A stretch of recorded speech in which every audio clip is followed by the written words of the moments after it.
자기가 살지도 않으면서 투기용으로 또는 투자용으로 오랫동안 가지고 있다고 왜 세금 깎아줍니까? 행정에 대한 신뢰가 중요한데 말하면 진짜 하더라 이런 확고한 믿음을 갖게 돼요. 말한 건 반드시 지켜야 됩니다.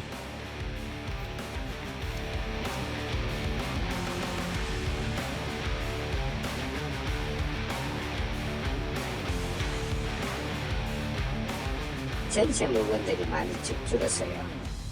전세 하나 나왔다 그러면은 아우성이죠. 그 전세 찾는 분들 리스트가 또 있어요. 전세 나오면 빨리 전화해서 그 날로 나가버려요.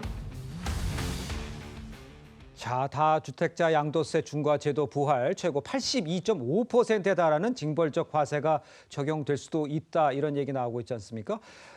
다주택자들이 실제로 받을 세 부담은 얼마인지 뭐 좀 정리를 해서 좀 알려주세요, 소장님. 그렇습니다. 집부자들 이제 호환마마보다도 무서운 세금 폭탄이 기다리고 있습니다. 예. 주택을 매도할 경우 규제 지역 내에서 하면 기본세율 6에서 45%에서 앞으로는 최고 82.5%로 세금이 껑충 뜁니다. 예.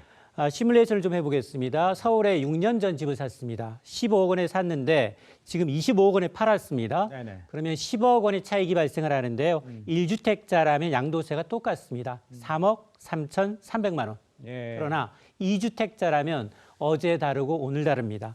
5억 7,400만 원까지 늘어나게 되고요. 3주택 이상이라면 예. 6억 8,700만 원까지 세금이 늘어나기 때문에 1주택자의 세금이 2배 이상 더 내야 되는 상황이어서 집주인 입장에서는 이거를 팔아야 되느냐, 매물 잠김 현상 내지는 자녀들한테 먼저 증여해야 되느냐를 고민해야 되는 시점입니다. 그러니까요. 지금 이렇게 세금을 내느니 이제 물건을 이제 가지고만 있게 되는 상황이라든가 증여를 하는 상황을 이야기를 해주신 것 같아요. 세 부담으로 이 팔려던 주택을 걷어들이면서 매물 잠김 현상이 좀 심화될 수 있다는 이런 우려도 나오고 있습니다.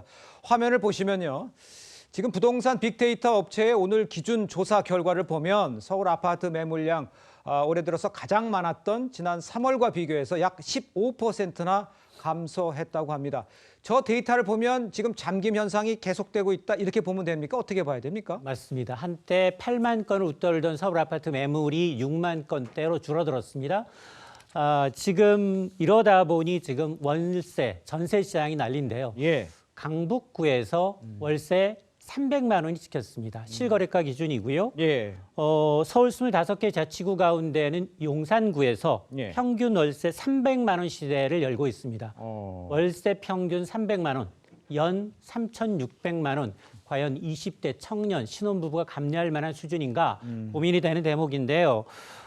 이러다 보니 지금 토지거래 허가와 같은 이제 규제로 인해서 서울에서 집을 매입하게 되면 반드시 입주해야 합니다.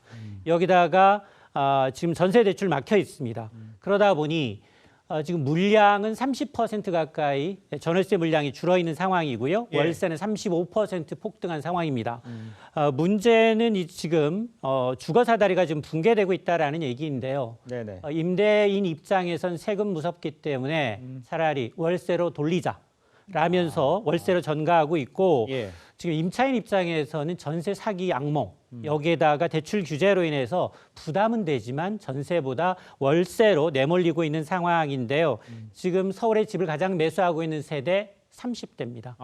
이런 신혼부부 청년 세대의 주거 사다리가 총체로 흔들리고 있는 게 아니냐라는 우려의 목소리가 나오는 대목입니다. 알겠습니다. 주거 사다리가 흔들리고 있는 거 아니냐는 지적을 이제 해주신 것 같은데 여기에 이제 전월세 매물 부족 상태도 심각한 상황입니다. 매물 잠김 현상에 전월세 대란까지 겹치면 그렇다면 집값에는 결론적으로 어떻게 영향을 미칠까요? 한국부동산원의 5월 첫째 주 전세 가격 서울이 일주일 만에 0.23%가 올랐는데요. 네. 2019년 이후 6년 6개월 만에 가장 큰 폭으로 올랐습니다. 예. 올해 누적 서울의 전셋값 상승률이 넉 달밖에 지나지 않았는데 2.61%에 달해서 지난해보다 무려 6배 가까이 폭등을 했는데요. 강남구가 가장 많이 올랐겠지가 아닙니다. 전체적으로 보니까 송파구가 가장 많이 올랐고요. 성북구, 광진구의 순으로 많이 올랐는데 예. 일단 다주택자 양도세 중과로 오늘부터는 매물 잠김 현상이 더 심화될 수밖에 없죠. 그렇겠죠. 이렇게 되면 예. 공급을 봐야 되는데요. 공급도 불안합니다. 올해 서울 전체 입주 물량이 2만 7천 호인데요. 예. 서울 평균 적정 수요량이 한 4만 8천 가구입니다. 예. 절반에 못 미치고 있고 내년은 더 심각하죠. 2027년 서울의 입주 물량은 1만 6천여 가구에 불과해서 매물 실종, 전월세 가격 상승과 더불어서 전월세 가격 상승이 서울과 외곽, 수도권으로 확산되는 게 아니냐라는 우려입니다. 알겠습니다. 불로소득은 안 된다라는 것에 대해서는 뭐 이견을 달 수 있는 사람이 별로 없을 것 같습니다만 실제 수요자, 내 집을 장만하는데 이게 영향을 미칠까 봐 걱정하는 분들이 많은 것 같아요. 이재명 정부가 다음으로 꺼내들 부동산 정책에 그러니까 관심이 쏠리고 있는 이런 상황인데 비거주 1주택자 장기보유 특별공제 혜택 손질할 가능성은 커 보이는데 어떤 변수들을 좀 지켜봐야 할 건지 안지정 기자가 좀 설명해 주세요. 네, 일단 다주택 급매물이 소진된 데에 따른 매물 잠김 현상이 더욱더 가속화될 것으로 보입니다. 즉, 네. 팔려는 사람이 없기 때문에 부동산 가격을 밀어올릴 수 있다는 거죠. 네. 이를 방지하고 지속적으로 매물 출현을 유도하기 위해서 결국은 정부가 세제 개편에 돌입할 것이라는 예상이 나오고 있는 겁니다. 예. 부동산 전문가들에 따르면 그 첫 번째는 가장 먼저 보유세율을 인상하는 게 있을 수 있고요.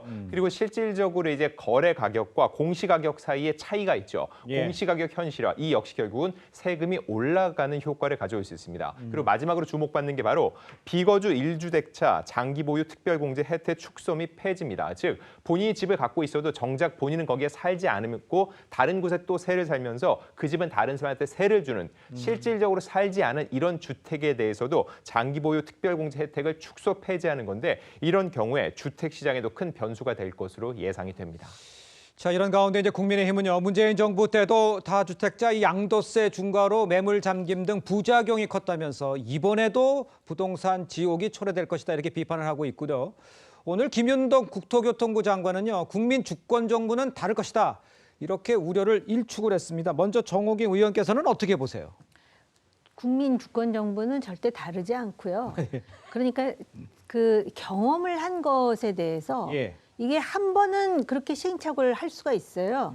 근데 이렇게 여러 번 반복한다면은 그거는 상당히 역량의 문제가 있는 거 아니겠습니까? 예. 물론 이제 다주택자들에 대한 중과를 한다라는 것이 지방선거에는 순기능을 할 수 있어요. 집권당에게는. 예. 그런데 일단 이것 때문에 전월세로 사는 사람들이 수요는 많은데 공급처를 찾지 못하는 것 아니겠습니까? 예. 그리고 이게 집이라는 것이 그렇게 단선적으로 어디를 막으면 해결이 되는 게 아니에요.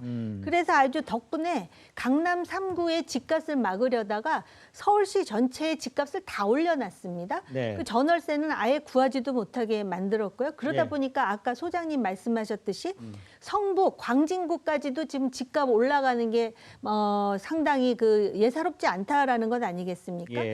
이렇게 되면 부동산 지옥일 수밖에 없는 것이죠. 그러니까는 원래 이 정책이 성공하려면은 굳이 내가 서울에 집을 구하지 않아도 뭐 직주 근접이라든지 이런 거에 아무 문제가 없고 삶의 질이 항상 된다라든지 예. 아니면 내가 서울에 마음만 먹고 집을 구하려고 들면 다양한 방법으로 합리적인 가격으로 집을 구하거나 세를 할 수가 있다라든지 예. 이게 부동산 정책의 성공인데 이제 죽기 살기로 전월세를 구하지 않으면은 안 되고 그다음에 지금 당장 다주택 양도를 했는데 예. 일단 매물이 잠기고 있는 것 아니겠습니까? 네네. 그리고 월세가 300만 원이라고 하는 거는요.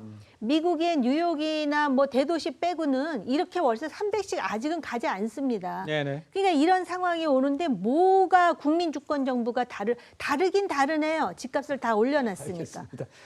지금 정호기 의원께서 아주 강하게 비판하셨는데 부동산 지옥이 올지 국민정부가 다를지 차 교수님 간단하게 좀 설명을 해주세요. 일단 뭐 김윤석 장관 입장에서 상당히 자신감이 있는 것 같아요. 예. 그러니까 지금 그 자신감으로 내세우는 이유가 금융, 세제, 공급 등 경제적 유인 구도를 통해서 그러니까 이 부동산 시장 전체를 전면적으로 설계할 수 있다는 이야기를 하는 것이거든요. 금융이라는 것은 결국 지금 대출 규제를 이야기하는 것이고 세제는 우리가 이야기했던 다주택자 중과세 유예를 지금 철회하는 이런 것. 그리고 또 여기다가 지금 공급은 지난 1월 29일 날 나왔던 도심 유수지역 입지를 활용한 6만 호 주택 공급인데요. 제가 생각해서 관건은 결국 이 지금 공급을 어떻게 할 것이냐의 부분입니다. 지금은 사실 지금 그러니까 용산이나 가천 핵심 요지에 내년부터 바로 네. 착공이 들어가서 이제 그 청년이나 신혼부부를 대상으로 해서 공급을 할 것이라고 지금 장담을 하고 있는데 바로 이 때문에 이 민주당 입장에서는요.